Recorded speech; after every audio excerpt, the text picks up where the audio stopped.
Hello everyone, চলছে Microsoft word series এবং আমি আইফেস তামিন আছি আপনাদের সাথে। গত পর্বে আমরা দেখেছিলাম পিকচার্স এবং শেপ নিয়ে কিছু কাজ, অসংখ্য এবং চমৎকার চমৎকার কিছু শেপ আমরা দেখেছি এখান থেকে। যদি আপনারা সেটা মিস করে থাকেন তাহলে অবশ্যই সেটা যে দেখে নেবেন। এবং আজকে আমরা শিখবো স্মার্ট আর্টের কাজ। স্মার্ট আর্ট এখান থেকে ক্লিক করলে দেখেন এখানে লিস্ট আকারে, প্রসেস আকারে, সাইকেল আকারে যে কোনোভাবে কিন্তু আপনারা এখান থেকে দেখতে পারবেন। তো আমরা একটা একটা করে দেখি। প্রথমে হচ্ছে লিস্ট আকারে, ঠিক আছে। লিস্ট আকারে আমরা যদি এটা দেখি, যেমন এখানে দিয়ে আমি ওকেতে ক্লিক করলাম, তাহলে দেখেন আমরা এখানে কেমন আসবে, যে এখানে আমরা প্রত্যেকটা আলাদা আলাদা এখানে টেক্সট বসাতে পারবো। একই সাথে আমরা এখান থেকে কিন্তু কালারগুলো চেঞ্জ করতে পারবো। আমরা যদি চাই প্রত্যেকটা বক্সের কালার আলাদা হোক সেটাও করতে পারবো, ঠিক আছে। আমরা যদি চাই একই কালার হোক তাহলে সেটাও করতে পারবো, ঠিক আছে।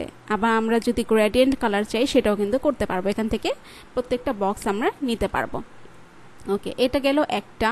এবং এরপরে স্মার্ট আর্টে দেখেন এই যে এই ডিজাইনটাও কিন্তু অনেক সুন্দর। এখানে আমরা বিভিন্নভাবে এখানে টেক্সটগুলো বসিয়ে বসিয়ে ডিজাইনগুলো করতে পারবো। বিশেষ করে যখন আমরা কোনো ডকুমেন্টারি প্রকাশ করি এগুলো কিন্তু আবার স্টাইল চেঞ্জ করতে পারবো, ঠিক আছে। একটু এই যে একটু ভেসে ভেসে আছে এরকম একটু বোল্ড টাইপের বিভিন্ন ধরনের স্টাইল আমরা এখানে দিতে পারবো। এই যে দেখেন একটু 3D আর্ট টাইপের এই ডিজাইনটা মনে হচ্ছে। এবং একই সাথে আমরা এখান থেকে কালারও কিন্তু চেঞ্জ করে নিতে পারবো। ওকে,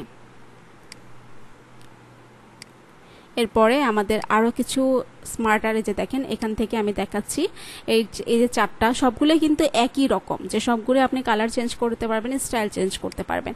এই যে এরকম একটা ডিজাইন আছে, এরকম আছে, দেন এই যে এরকম আছে। প্রত্যেকটা আলাদা আলাদাভাবে করতে গেলেও একই রকম হবে। আমি জাস্ট আপনাদের এরকম এক্সাম্পল দেখাচ্ছি। অর্থাৎ আপনাদের নিজের থেকে কোনো শেপ করতে হবে না, এটা অটোমেটিক তৈরি করা শেপ। এগুলো বিভিন্নভাবে যেটা বেশি কমফোর্টেবল মনে হয় সেটা আপনি করতে পারবেন। যেমন এই যে দেখেন এটাও কিন্তু খুব সুন্দর করে আপনারা এখানে বসাতে পারবেন। এই যে ডিজাইনের এইগুলো, কালারগুলো এবং টেক্সচারগুলো এগুলো কিন্তু আপনারা চেঞ্জ করতে পারবেন, ঠিক আছে। সুন্দর সুন্দর আপনাদের এখানে বক্সগুলো দেওয়া আছে।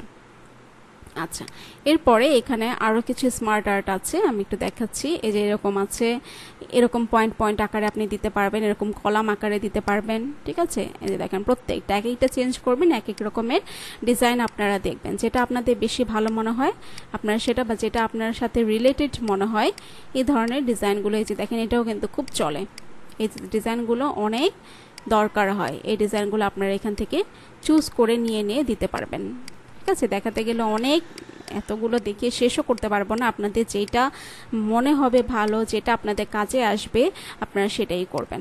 ওকে, এই যে দেখেন প্রসেস, এটা হচ্ছে প্রসেস আকারে। আপনি একটার পর একটা আমরা বিভিন্ন প্রসেস দেখি না, যে এইটার পরে এটা, এই স্টেপে পরে স্টেপে, যে প্রসেসের জন্য কিন্তু এই কলামগুলো বা এই ডিজাইনগুলো অনেক বেশি চলে।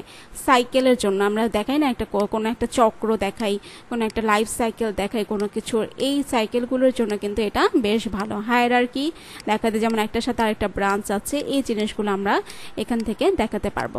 যদি একটার সাথে একটা রিলেশনশিপ বোঝাতে চাই তাহলে এগুলো আমাদের কাজে লাগবে। ম্যাট্রিক্স বোঝাতে আমাদের এই জিনিসগুলো লাগবে।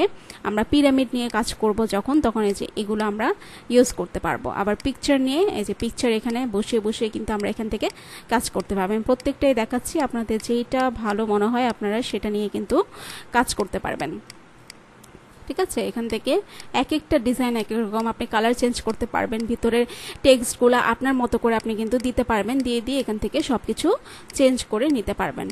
ওকে, এবং office.com দেখেন আমরা বিভিন্ন সময় লিখতে দরকার হয় না আমাদের, এই জিনিসগুলো কিন্তু আপনি এখান থেকে নিয়ে সুন্দর করে করতে পারবেন। ওকে, তো আশা করছি এই স্মার্ট আর্টের বিষয়টা আপনারা খুব ভালোভাবে বোঝাচ্ছেন। যে কোনো লেখাটাকে আরও সুন্দর করতে, প্রেজেন্টেশনটাকে সুন্দর করতে, অথবা ইবুকটাকে আরও সুন্দরভাবে বোঝাতে, প্রেজেন্ট করতে কিন্তু এই স্মার্ট আর্টগুলো অনেক বেশি কাজে লাগবে। যারা এখনও কোনো সমস্যায় আছেন বা কোনো কিছু নিয়ে কোনো প্রবলেমে আছেন অবশ্যই আমাদের কমিউনিটিতে পোস্ট করবেন এবং আমাদের কমেন্ট বক্সে কমেন্ট করে জানাবেন। পরবর্তী ক্লাসে আমরা দেখব কিছু চার্ট নিয়ে, চার্ট কীভাবে ইউজ করতে হয় এসব নিয়ে কথাবার্তা বলবো। সে পর্যন্ত সবাই ভালো থাকবেন। আল্লাহ হাফেজ।